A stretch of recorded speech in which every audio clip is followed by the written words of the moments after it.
Hello everyone, welcome back to my channel. आज मैं फिर हाजिर हो गई हूँ आपके लिए बहुत ही यूज़फुल किचन टिप्स लेकर। आज की हमारी टिप्स बहुत ही ज़्यादा अमेजिंग होने वाली हैं, तो वीडियो को फुल वॉच कीजिएगा। वीडियो अगर अच्छी लगे तो वीडियो को लाइक और चैनल को सब्सक्राइब करना बिल्कुल मत भूलिएगा। साथ ही साथ अपने फैमिली फ्रेंड्स में भी ज़रूर से शेयर कीजिएगा ताकि उनको भी हेल्प मिल सके। तो चलिए बिना देरी करते हुए आज की टिप शुरू कर लेते हैं। आज की मेरी जो पहली टिप है वो है पापड़ को लेकर। पापड़ हम सब ने बहुत सारे खरीदे थे और वो अभी भी रखे हुए हैं, लेकिन क्या आप जानते हैं ये पापड़ बहुत जल्दी ख़राब भी हो जाते हैं अगर हम छोटी छोटी मिस्टेक्स कर दें। पहले तो अगर हम इन्हें अच्छे से नहीं रखें, स्टोर नहीं करें, तो ये टूट जाते हैं और ज़रा ज़रा से टुकड़े जब हो जाते हैं तो हम इनका इस्तेमाल नहीं कर पाते हैं। तो इस तरह से हमारे बिल्कुल मेरे साजे पापड़ रखे हुए हैं और एकदम सॉफ्ट हैं, बिल्कुल सॉफ्ट। वो किस लिए? मैंने कुछ ट्रिक्स लगाई थी जिससे कि मेरे पापड़ अभी भी एकदम फ्रेश रखे हुए हैं, एकदम नए जैसे। और ये पूरी 1 साल तक ऐसे ही रहने वाले हैं। जब तक मैं इन्हें इस्तेमाल करूँगी एज़ यूजुअल बिल्कुल नए जैसे ही रहने वाले हैं। क्योंकि एक तो मेरे पापड़ का जो पैकेट है वो जिप लॉक है। अगर आपके पैकेट जिप लॉक नहीं है तो आपके जो नमकीन वगैरह के पैकेट्स आते हैं ना, जिनमें जिप लॉक्स होते हैं, उनमें आप अपने पापड़ स्टोर कर दीजिए। पहला तो ये तरीका। दूसरा, मैंने इसके जो पापड़ का पैकेट है ना, इसमें बारीक बारीक बहुत सारे होल्स किए हुए हैं पहले से। आपको दिखाने के लिए मैं फिर से होल कर रही हूँ। आपको साइड साइड में जो पापड़ का जितना भी एरिया खाली है पापड़ से, उतने एरिया में आप बारीक बारीक सुई से छेद कर दीजिए, सुई से या फिर सेफ्टी पिन से। क्योंकि इसमें जो मॉइस्चर है ना वो इक्वल पहुँचता है। और हमें इनको रखना कहाँ है? किचन में नहीं रखना है, किसी भी डब्बे में नहीं रखना है। आप इसे अपने फ्रिज में रखिएगा। जी हाँ, आप अपने फ्रिज में रख दीजिए, डोर में रख दीजिए, फ्रिज के कहीं पर भी रख दीजिए, लेकिन रखना आपको इसे फ्रिज में ही है। जब तक आप इसको इस्तेमाल करेंगे ना, फिर वो आप 6 महीने बाद करिए या 1 साल बाद करिए, ये आपको बिल्कुल ऐसा ही टेस्ट देंगे जैसे आप नए खरीद कर लाते हैं। तो ये छोटा सा काम है, लेकिन अगर आप इसे करेंगे ना तो आपके पापड़ जैसे आप लेकर आए थे वैसे ही रहेंगे। आई होप आपको मेरा ये आइडिया ज़रूर पसंद आया होगा। तो चलिए इसी के साथ बढ़ते हैं नेक्स्ट आइडिया की तरफ। तो जो मेरा नेक्स्ट आइडिया है वो है मिठाई को लेकर। मिठाई कुछ भी हो सकती है आपके घर में, चाहे कुछ भी लेकर आओ आप। और जहाँ मीठा होता है वहाँ मक्खी और चींटे और चींटी, ये सारी चीज़ें भर भर के होती हैं। अब यहाँ पर हमारे लिए प्रसाद के लिए आई थी यहाँ पर बूंदी। तो ये जो बूंदी होती है ना, इसको अगर हम पॉलीथीन के अंदर बंद रख करके रख दें तो इसे ख़राब होने का डर रहता है। अब हमें इसे पॉलीथीन को भी खोलना है और फ्रिज में भी नहीं रखना है, क्योंकि हमें 1-2 घंटे बाद ये बांटनी है। तो अब हम इसको किस तरह से रखें कि ये 1-2 घंटे के लिए ख़राब भी ना हो और चींटे चींटी मक्खी भी ना लगें? तो उसके लिए आपको छोटे छोटे से काम करने हैं, जिससे कि आपके ना तो मच्छर मक्खी लगेंगे और ना ही चींटे चींटी होंगे। अब आप बोलेंगे पाउडर इसमें क्यों डाल रही हो? नहीं, ये पाउडर मैं इसमें नहीं डाल रही हूँ, लेकिन पाउडर का ही इस्तेमाल करना है। लेकिन मिठाई में ना करके आप जिस भी बर्तन में मिठाई रखी है ना, उसके चारों तरफ पाउडर हल्का हल्का स्प्रिंकल कर दीजिए। उससे क्या होगा कि आपके जो पाउडर की खुशबू है ना, उससे मक्खी वगैरह बिल्कुल नहीं आएंगी उड़कर। और जो चींटे होते हैं और चींटियाँ होती हैं वो नीचे से आती हैं, कभी भी ऊपर से नहीं आती हैं। तो आपको इस तरह से पाउडर की एक लेयर लगा देनी है, जैसे कहते हैं ना लक्ष्मण रेखा, उस तरह से। और अब ये कहीं कहीं पे इसमें गैप दिख रहा है तो चींटी बहुत तेज़ होती हैं, वो इस जगह से भी निकल आएंगी। तो आपको क्या करना है, एक उंगली की मदद से बस इसे एक लेयर को पूरा मिला देना है आपस में। अच्छे से मिला दीजिए, कहीं पर भी कोई गैप ना रहे जहाँ से कि चींटी आने के चांसेस बढ़ जाएं।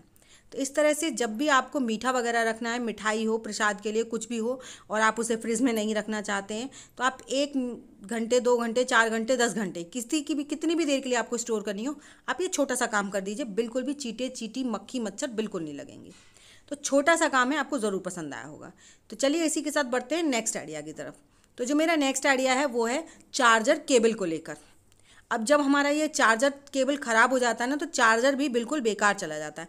और चार्जर केबल मैक्सिमम टाइम यहीं से ख़राब होते हैं। तो यहाँ पर आप देख सकते हैं इस चार्जर की केबल काफ़ी ख़राब हो चुकी है। मैं इसे काफ़ी दिन से सही करने की सोच रही थी, लेकिन रोज़ भूल जाती थी। तो यहाँ पर मैंने लिया है एक पेन का कैप, और पेन की कैप से ही हम इस चार्जर केबल को बिल्कुल नए जैसा कर लेंगे। लेकिन कैप देखिएगा, सॉफ्ट वाली जो प्लास्टिक होती है ना, वो वाली होनी चाहिए। पूरा जो टाइट वाली होती है वो नहीं होनी चाहिए। तो यहाँ पर मैंने सॉफ्ट प्लास्टिक का इस्तेमाल किया और इसको हम कर लेंगे हल्का सा गर्म गैस पर।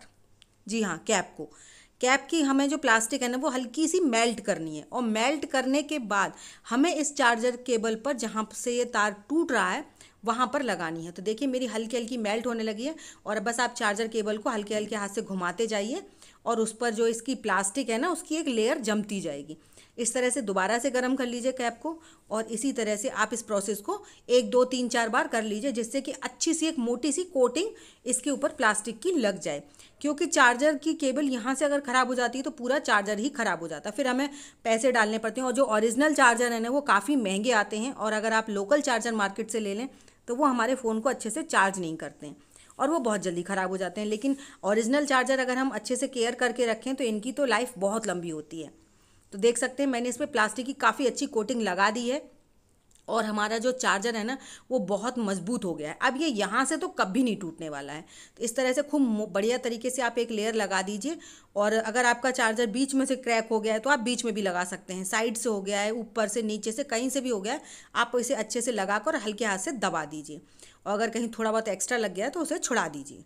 तो इस तरह से आप अपने पुराने चार्जर को, अगर आपका चार्जर ख़राब हो रहा है तो एक बार ज़रूर से ट्राई कीजिएगा, आपको ज़रूर पसंद आएगा।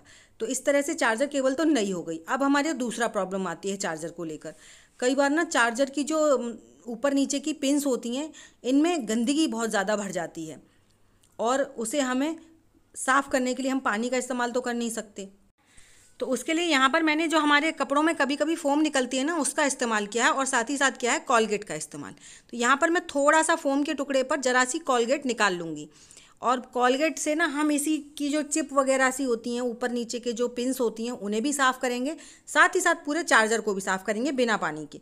बहुत ही अच्छे से साफ़ हो जाते हैं, और इससे ये वर्क भी काफ़ी अच्छे से करने लगते हैं। बस आपको टूथपेस्ट का ही इस्तेमाल करना है, बाकी कुछ नहीं करना है। आप पहले लिड साफ़ कर लीजिए, और जब लिड साफ़ हो जाए उसके बाद आप अपनी ये जो ऊपर की पिन्स होती हैं और नीचे की, इन्हें भी इसी से साफ़ कर लीजिए। ना आपको ब्रश लगाना है ना ही पानी लगाना है, क्योंकि ये जो होते हैं ये चार्जर के मेन पॉइंट्स होते हैं। अगर यही नहीं सही होंगे तो हमारा चार्जर पिन जो है वो अच्छे से काम नहीं करेगा। तो इस तरह से पूरी चार्जर केबल और चार्जर की पिन्स हमने बहुत अच्छे से क्लीन कर ली हैं। तो इसे तो उठाकर साइड में रख देंगे, लेकिन अभी हमारा काम पूरा नहीं हुआ है। हमें पूरा चार्जर ही अपना सही करना चाहिए और उसकी केयर भी करनी चाहिए। तो यहाँ पर हमने केबल को अपनी को साइड में उठा के रख दिया। अब हमारा जो चार्जर है ना उसी जो हमने स्पंज ले रखी थी उससे ही हम इसको भी अच्छे से क्लीन कर लेंगे। इन चीज़ों की साफ़ सफाई हमें टाइम टू टाइम कर लेनी चाहिए, क्योंकि आजकल ना हमारी ज़िंदगी का एक हिस्सा हो गए हैं चार्जर और फ़ोन। फ़ोन से ज़्यादा ज़रूरी चार्जर होता है, क्योंकि अगर जब हमारा फ़ोन चार्ज ही नहीं होगा तो हमारा फ़ोन काम ही नहीं करेगा। तो इस तरह से आप टाइम टू टाइम अपनी इन चीज़ों की क्लीनिंग ज़रूर करते रहिए। तो आई होप आपको मेरा ये आइडिया ज़रूर पसंद आया होगा। आइडिया अगर पसंद आया हो तो प्लीज़ लाइक शेयर सब्सक्राइब ज़रूर कीजिएगा। साथ ही साथ मुझे कमेंट करके ज़रूर बताइएगा कि आपको मेरी सबसे ज़्यादा टिप कौन सी अच्छी लगी है, और साथ ही साथ ये भी बताइएगा कि आप मेरी वीडियो किस गांव या किस शहर से देख रहे हैं, ताकि मैं आपको थैंक्स कर सकूं। तो यहाँ पर मेरा जो नेक्स्ट आइडिया है वो है इस तरह के चाकू को लेकर। जब भी हम इस तरह के चाकू मार्केट से ख़रीद कर लाते हैं ना तो इनमें बिल्कुल भी धार नहीं होती है, लेकिन हमें इनको घर पर ही शार्प करना पड़ता है। तो उसके लिए मैं यहाँ पर कॉलगेट का इस्तेमाल करूँगी। आप कॉलगेट की मदद से ही ना अपने कितने भी बेकार चाकू हों, कैंची हों, कुछ भी हो, उसकी धार बहुत अच्छे से तेज कर सकते हैं। लेकिन आपको क्या करना है, आपको कॉलगेट को अच्छे से इन पे जहाँ पर आपकी धार ख़राब हो गई है इसकी चाकू की, वहाँ पर लगानी है। तो ये तो नया चाकू है, इसमें तो धार होती ही नहीं है। जब हम खरीद कर लाते हैं ना तो होती नहीं है, इसमें आपको घर पे करनी होती है। तो यहाँ पर मैं इस कॉलगेट को अच्छे से इस पर लगाकर और इसे 5 मिनट के लिए छोड़ दूँगी। 5 मिनट तक आपको कॉलगेट को इस पर लगे ही रहने देना है। उसके बाद आपको इसकी धार जो है तेज़ करनी है, और वो कैसे करनी है वो भी मैं आपको आगे वीडियो में बताऊंगी। तो यहाँ पर 5 मिनट हो चुकी थी, मैंने चाकू को उठा लिया है, ताकि इस पर कॉलगेट हल्का हल्का सा सूख गया है। तो अब हम इसकी धार तेज करेंगे। किसी भी पुराने या फिर नए बड़े साइज़ के जो कप होते हैं ना वो ले लीजिए, या छोटा ले लीजिए। लेकिन देखिए नीचे की जो किनारी है ना इसकी थोड़ी सी वैसी हो, खुरखुरी सी, मतलब खुरदरी होनी चाहिए, चिकनी नहीं होनी चाहिए। अगर चिकनी होगी, जैसे बोन चाइना वाले होते हैं, वो काम नहीं करेंगे। इस तरह के जो कप होते हैं ना चीनी मिट्टी वाले, वही काम करेंगे। तो वहाँ पर उस पर आप डाल लीजिए थोड़ा सा विनेगर, बस। बाकी आपको कुछ भी नहीं लेना है। उसके बाद अपने चाकू को आप ऐसे आगे पीछे करके रब कीजिए।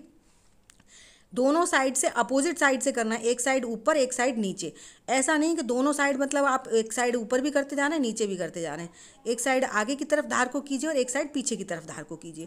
इस तरह से जब आप करेंगे ना तो आपके चाकू में कितनी भी बेकार कैंची में हो चाहे किसी में हो, बहुत अच्छे से धार काम करने लगेगी। तो देखिए हमने इसे अच्छे से घिस लिया है और धार काफ़ी तेज़ हो गई है। तो चलिए अब इस चाकू को ना, देखिए मैं देख रहे हैं ना आप, एक साइड से मैं ऐसे कर रही हूँ नीचे की तरफ, और एक साइड जब हम ऊपर की तरफ करते हैं तो उसे ऊपर की तरफ करते हैं।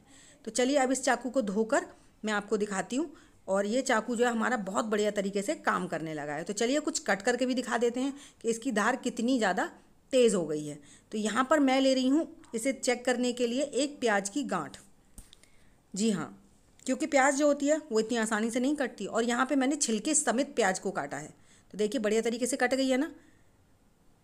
और इस तरह से आप इस चाकू का चाहे चॉपिंग बोर्ड पर इस्तेमाल करिए या फिर वैसे ही करिए, बहुत बढ़िया तरीके से ये जो चाकू है आपकी चीज़ों को कट कर पाएगा। तो छोटा सा काम है, आई होप आपको ज़रूर पसंद आया होगा। तो चलिए इसी के साथ बढ़ते हैं नेक्स्ट आइडिया की तरफ। नेक्स्ट आइडिया है मेरा इस तरह की जो लकड़ी की चम्मच होती है ना उनको लेकर, ये वो फिर चाहे आइसक्रीम स्टिक हो या फिर इस तरह की चम्मच हो। तो मेरे पास यहाँ पर एक ही चम्मच थी, अगर आपके पास दो हैं तो आपको कट करने की ज़रूरत नहीं है। मैं यहाँ पर सिंगल है तो इसलिए इसको डबल पीस में तैयार कर रही हूँ। तो यहाँ पर मैंने बीच से इस चाकू की मदद से इसको कट कर लिया है। अब इसका हम एक छोटा मोटा सा टूल बनाकर तैयार करने वाले हैं जो आपकी डेली मर्रा की लाइफ में ना बहुत ज़्यादा काम आने वाला है। तो उसके लिए हमें यहाँ पर एक क्लॉथ पिन लेनी है और दूसरा हमें ये चम्मच लेनी है। तो यहाँ पर इस क्लॉथ पिन में ना हमें एक चीज़ की ज़रूरत पड़ेगी, या तो आप फेविक्विक ले लीजिए या फिर आपके पास ग्लू गन है तो आप ग्लू गन ले लीजिए।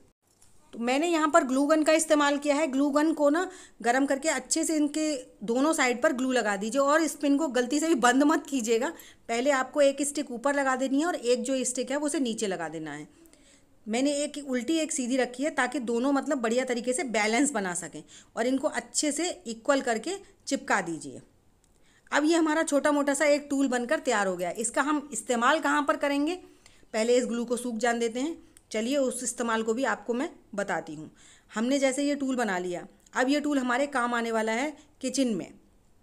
जी हाँ, कई बार ऐसा होता है हमारे पास इस तरह के पैकेट्स आ जाते हैं जिनमें जिप लॉक नहीं होता है, और अगर हम इन्हें गर्म करके मेल्ट करके बंद करेंगे ना तो वो परमानेंट बंद हो जाएंगे। लेकिन अगर हम इस तरह के ये जो टूल्स हमने बनाए हैं ना उन्हें लगाएंगे तो इससे हमारी इसमें एयर भी बनी रहेगी और इनके अंदर सीलन भी नहीं जाएगी, और ये हमारी जो नमकीन है जब भी हमें इस्तेमाल करना होगा हम इसे खोल कर और निकाल लेंगे। इससे देख सकते हैं आप इसमें एयर भी भरी हुई है पूरी तरह से, और इसने काफ़ी एरिया को कवर किया है तो एयर बाहर बिल्कुल नहीं निकलेगी। अगर हम इसमें सेफ्टी पिन वगैरह लगाएंगे तो एयर निकल जाएगी। तो है ना कमाल का आइडिया। चलिए इसी के साथ बढ़ते हैं नेक्स्ट आइडिया की तरफ। तो मेरा नेक्स्ट आइडिया है फ़ोन को लेकर। अब मोबाइल फ़ोन हमारे गिरते रहते हैं, जिस घर में बच्चे होते हैं उस घर में तो मोबाइल फ़ोन किसी के साबित बचते ही नहीं है, सबकी स्क्रीन टूटी फूटी मिलेगी। और जब टूटी फूटी स्क्रीन होती है तो उनमें ना स्क्रैचेस में गंदगी बहुत ज़्यादा भर जाती है, और वो अच्छे से उसका जो टच है ना वो काम नहीं करता। तो इसको क्लीन करने के लिए एक बहुत छोटा सा ट्रिक है। आपको ना पानी लगाना है ना साबुन लगाना है, कुछ नहीं लगाना है, आपको लगाना है सिर्फ टूथपेस्ट। जी हाँ, थोड़ा सा टूथपेस्ट लीजिए, ना पानी का इस्तेमाल तो गलती से ही मत कीजिएगा, क्योंकि इसकी जो स्क्रीन है वो टूटी हुई है। अगर आपने पानी डाला तो स्क्रीन के जो यहाँ पर क्रैक है वहाँ से पानी अंदर चला जाएगा। आपको सिर्फ और सिर्फ टूथपेस्ट का इस्तेमाल करना है, बाकी दूसरी कोई चीज़ नहीं लेनी है। अगर आपने गलती से भी किसी चीज़ का इस्तेमाल कर दिया, आपका फ़ोन ख़राब हो गया, तो फिर आप बोलेंगे आप ही ने तो कहा था। मैंने पहले ही क्लियर किया, कुछ भी नहीं लेना आपको, सिर्फ एक टिश्यू पेपर की मदद से अब आप इस टूथपेस्ट को अच्छे से इस पर रब कीजिए। इस तरह से जब आप टूथपेस्ट को रब करेंगे ना तो आप देखेंगे जितने भी स्क्रैचेस होंगे ना इसके फ़ोन के वो सारे बहुत अच्छे से क्लीन हो जाएंगे। बिल्कुल लगेगा ही नहीं कि आपकी स्क्रीन इतनी ज़्यादा टूटी हुई है, और आपका जो टच है वो अच्छे से काम करेगा। तो इस तरह से अगर आपके फ़ोन में ख़राब है या ना, अगर ख़राब भी नहीं है तब भी इस तरह से स्क्रीन को आप बहुत अच्छे से साफ़ कर सकते हैं। आपकी स्क्रीन बिल्कुल नई जैसे चमक मारेगी। तो आई होप आपको मेरा ये आइडिया ज़रूर पसंद आया होगा। आइडिया अगर पसंद आया हो तो प्लीज़ वीडियो को लाइक ज़रूर कीजिएगा, साथ ही साथ चैनल को सब्सक्राइब करना बिल्कुल मत भूलिएगा, और बेल आइकन को ज़रूर से प्रेस कीजिएगा ताकि मेरी आने वाली वीडियो का नोटिफिकेशन आपको सबसे पहले मिल सके। तो देखिए हमने यहाँ पर सिर्फ टिश्यू पेपर से उसको रगड़ा है, हमने दूसरी कोई चीज़ का इस्तेमाल नहीं किया, और आप देख सकते हैं ऑलमोस्ट सारे स्क्रैचेस बिल्कुल ऐसे लग रहे हैं जैसे इसमें नया टच गार्ड पड़ा हुआ है। लेकिन आपको दिख रहे होंगे स्क्रैचेस बहुत ज़्यादा हैं इस फ़ोन में, लेकिन जब वो क्लीन हो गए हैं तो वो बिल्कुल भी नज़र नहीं आ रहे हैं। जब आप वीडियो को ऑन करेंगे ना तो आपको बहुत अच्छे से क्लियर दिखाई देगा। तो आई होप आपको मेरी सभी टिप्स पसंद आई होंगी। तो चलिए ऐसी अमेजिंग टिप्स और ट्रिक्स के साथ मैं मिलती हूँ आपको अपनी नेक्स्ट वीडियो में। तब तक के लिए बाय बाय।